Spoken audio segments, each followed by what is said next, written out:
Deep within the intricate machinery of the U.S. government, the Office of Special Counsel, known as the OSC, serves as a crucial guardian for federal whistleblowers and the merit system. This independent agency stands as a bulwark against corruption, ensuring that those who serve the public are protected from retaliation and that the rules of fair play are upheld at every level. The OSC upholds the principle that government jobs are earned, not given, defending the idea that public service should be based on merit, not political connections or favoritism. Every day it works quietly behind the scenes to keep the federal workforce honest and accountable. At the helm of this watchdog agency is the Special Counsel, an official with the power to investigate prohibited personnel practices, root out abuses of authority, and shield federal employees from political coercion or discrimination. The Special Counsel's decisions can shape the culture of government for years to come. Here, integrity is non-negotiable. Without it, the promise of a non-partisan professional civil service collapses. The OSC's mission is to ensure that the government remains a place where ethics and fairness are not just ideals, but daily practice. On October 21, 2025, President Donald Trump nominated Paul Ingrassia, a 30-year-old loyalist with a reputation for fierce partisanship, to lead the OSC. The announcement sent shockwaves through Washington, raising immediate questions about the future of the agency. Ingrassia's nomination ignited a political firestorm, not just over his experience or policy positions, but over the very values the OSC is sworn to protect. Critics and supporters alike wondered whether he could rise above politics to defend the public interest. The core question loomed large. Can someone whose private communications are filled with racist and inflammatory rhetoric truly be trusted to protect a diverse federal workforce? For many, the answer would define the credibility of the agency itself.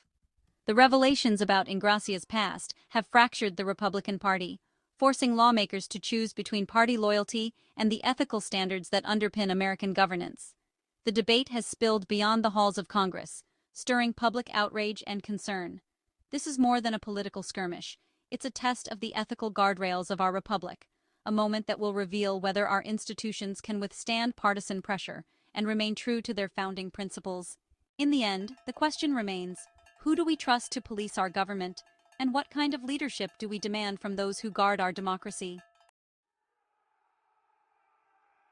Paul Ingrassia's path to this nomination wasn't built on a long record of public service, but on his unwavering loyalty to President Trump and the MAGA movement. Known for his aggressive defense of the president and right-wing causes, Ingrassia became a fixture in conservative media. His nomination was widely seen as a strategic move to install a loyalist atop an agency with the power to investigate administration officials. Critics immediately questioned his qualifications and temperament, noting his thin resume and partisan persona.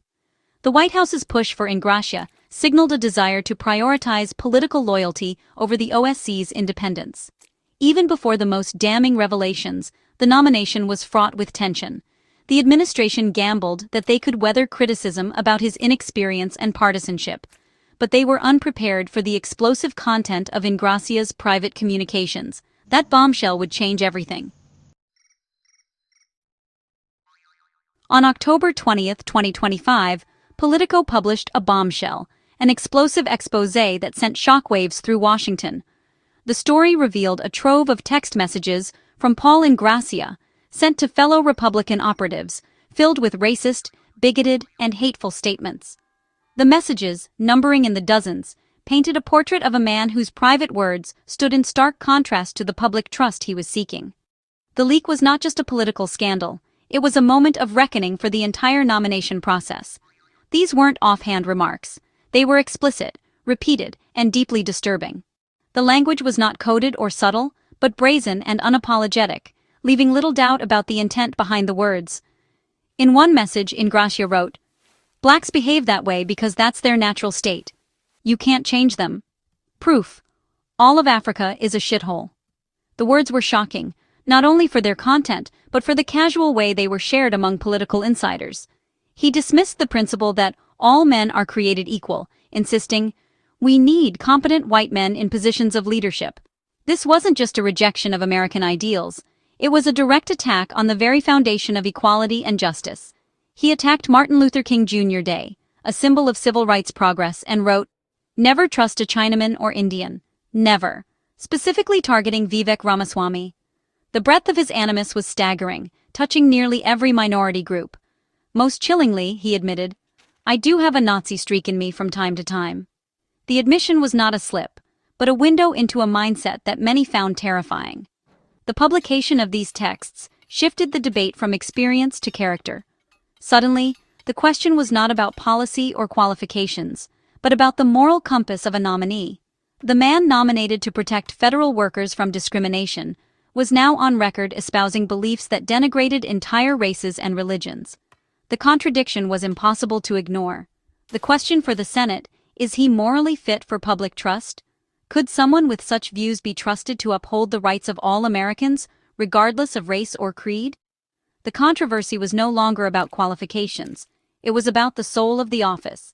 The integrity of the institution itself was now at stake. The texts left no room for ambiguity. The evidence was clear, and the nation was forced to confront uncomfortable truths about prejudice and power. The Senate faced a stark choice. The nation watched, waiting to see if its leaders would stand up for the values they so often professed, or if they would look the other way in the face of hate. In Washington, party loyalty is ironclad, until it isn't. The revelations about Ingrassia's texts shattered Republican unity. Senate Majority Leader John Thune called the statements indefensible, signaling the nomination's likely doom. Senator Rick Scott flatly declared, "I do not support him." By day's end, at least 4 GOP senators had broken ranks, enough to sink the nomination in a closely divided Senate. Their opposition was a rare moral stand, placing decency above party. The confirmation hearing, once a formality, was now a public reckoning. The message overt racism remains a disqualifier, at least for now.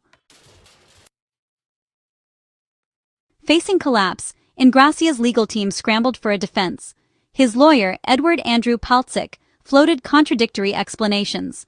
The texts could be AI-generated, taken out of context, or intended as satire. Paltzik claimed Ingrassia was mocking liberal caricatures of MAGA supporters, not expressing genuine beliefs. He also asserted, without evidence, that Ingrassia enjoyed incredible support from the Jewish community, to counter the Nazi streak admission. The defense was scattershot: AI, satire, misinterpretation, anything to muddy the waters. But the sheer volume and consistency of the hateful rhetoric made these excuses ring hollow. Senators and the public saw through the contradictions. The defense failed to address the core issue, the content of the texts. Instead of clarity, it deepened suspicion. The damage was done. Democrats responded with swift, unified outrage. The revelation sent shockwaves through the halls of Congress, igniting a sense of urgency that was impossible to ignore. Lawmakers wasted no time in making their stance clear, determined to hold the administration accountable for its choices. Led by Representative Benny Thompson, they demanded not just the withdrawal of Ingrassia's nomination, but his immediate firing from his federal post. Their calls echoed through press conferences and official statements, signaling that this was not a matter for quiet negotiation, but a public reckoning. Ingrassia, then serving as White House liaison to Homeland Security, was deemed unfit for any position of trust. His continued presence in such a sensitive role, Democrats argued, posed a risk not only to the integrity of the department, but to the nation's values as a whole. Their letter to President Trump cited not only the racist texts, but a broader pattern of troubling behavior. The document was meticulously detailed, laying out a case that went far beyond a single incident, and urging the president to act decisively. They highlighted his lack of relevant experience and a previous sexual harassment investigation that led to his temporary loss of security clearance. These were not minor oversights, but red flags that, in their view, should have disqualified him from public service long before. For Democrats, this was about more than blocking a confirmation. It was about purging a toxic influence from government. They saw it as a test of the administration's willingness to confront bigotry and misconduct within its own ranks. The case against Ingrassia was overwhelming: character flaws, professional deficiencies, and a history of controversy. Each new revelation added fuel to the fire, making it increasingly difficult for the White House to justify keeping him in any position of authority. The message was clear: keeping him in government would send a dangerous signal about tolerance for bigotry. It would undermine public trust and set a precedent that such behavior could be overlooked at the highest levels. The pressure on the White House was mounting. The clock was ticking, and the nation was watching to see whether the administration would take a stand or allow controversy to fester at the heart of government. The racist texts were the latest in a series of red flags. Ingrassia's nomination had already been delayed over concerns about anti-Semitic statements. The White House dismissed early warnings as partisan attacks, but the Senate saw a high-risk nominee. Ingrassia's associations were troubling. He attended a rally for white nationalist Nick Fuentes, supported misogynist influencer Andrew Tate, and promoted conspiracy theories about Nikki Haley. His time at Homeland Security was marred by a sexual harassment complaint and temporary loss of security credentials. These weren't isolated incidents. They formed a pattern of extremism and poor judgment. The latest revelations fit a disturbing trajectory. The warning signs had been there all along. As the scandal exploded, the White House went silent. No defense, no withdrawal, no comment, just a strategic pause. Was the administration caught off guard, or waiting to see if the storm would pass? In the past, silence had helped controversies fade. But with G.O.P. senators defecting and pressure mounting, this time was different. Every moment of silence forced Republicans to answer for the president's choice. The administration's options were dwindling. The Ingrassia controversy is a mirror reflecting the state of ethics and accountability in American politics. That someone with such vile, racist views could be nominated to protect federal workers is a damning indictment of the vetting process. It reveals a culture where loyalty trumps character and competence.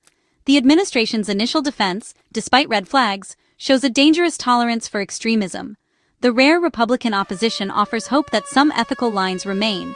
The OSC's leader must be a guardian of fairness, not a purveyor of hate. This fight is about more than one man. It's about the integrity of our institutions. The outcome will reveal whether our democracy can self-correct in the face of moral decay. The soul of public service is at stake. The nation is watching.